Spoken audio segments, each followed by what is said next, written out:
Bismillahirrahmanirrahim. Assalamualaikum warahmatullahi wabarakatuh. Nama saya Niko Enggaliano. Di tengah pandemik virus COVID-19 atau virus corona ini, kita diwajibkan untuk stay di rumah saja.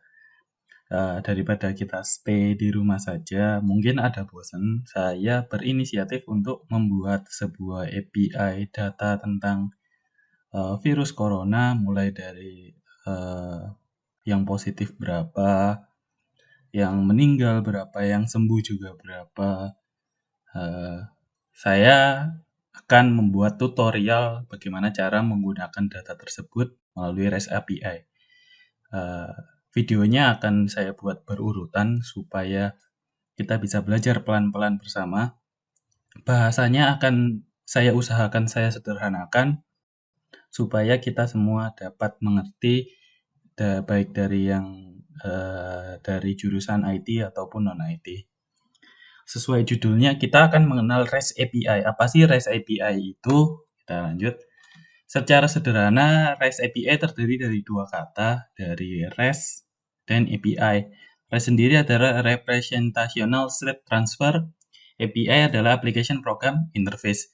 Jadi, REST API itu biasanya secara umum ada yang nyebutnya REST API, ada yang nyebutnya API saja. Tapi kalau API saja terlalu global, terlalu besar lingkupnya. Terus ada yang biasa nyebutnya Web API. Kita akan mencoba menyebutnya dengan benar. Kita bisa menyebutnya dengan REST API.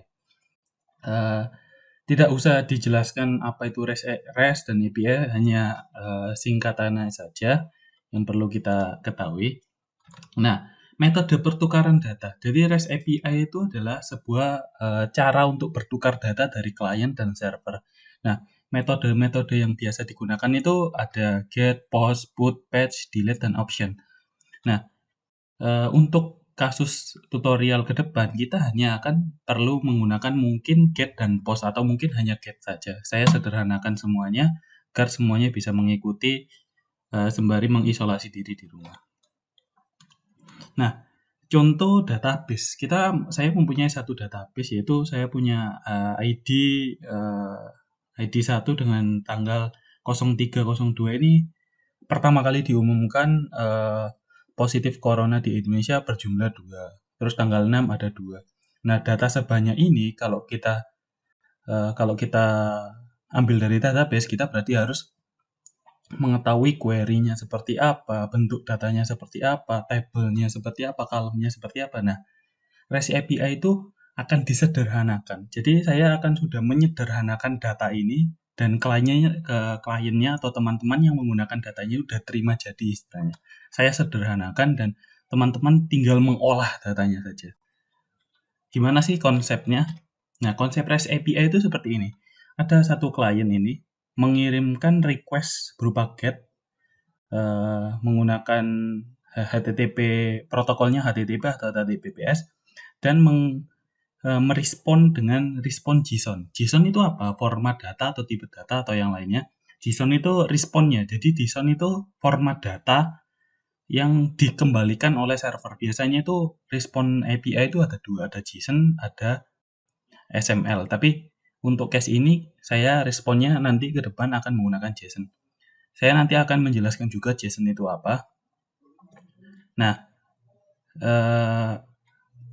kita lanjutkan. Konsep pertukaran datanya seperti ini. Ada klien mengirim request GET misalnya dengan metode tertentu ke endpoint tertentu ke dalam web server atau service.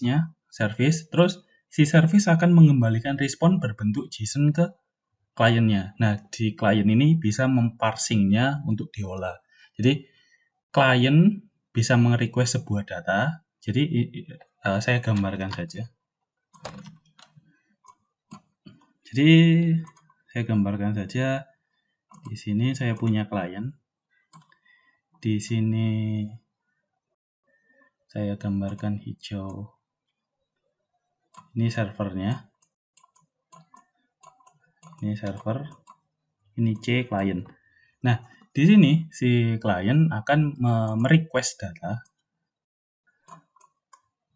merequest ke endpoint tertentu, lalu si server akan mengembalikan sebuah data. Nah, dari data ini kita bisa mengolahnya jadi berbentuk, maaf tulisan saya jelek dari kecil. Data ini kita itu bisa mengolahnya menjadi banyak hal ya. Kita bisa mengolahnya, mungkin menampilkan berapa jumlah persentasenya dan sebagainya. Seperti itulah konsep REST API. Tutorial selanjutnya akan mengenal REST API ini akan memudahkan kita ke tutorial selanjutnya. Jangan lupa tetap stay di rumah, jangan lupa berdoa, jangan lupa cuci tangan sebelum dan sesudah makan atau melakukan sesudah dan sebelum melakukan kegiatan. Semoga kita tetap dalam lindungan Allah Subhanahu wa taala dan tetap selalu sehat. Terima kasih untuk edisi kali ini. Kita lanjut ke edisi selanjutnya. Assalamualaikum warahmatullahi wabarakatuh.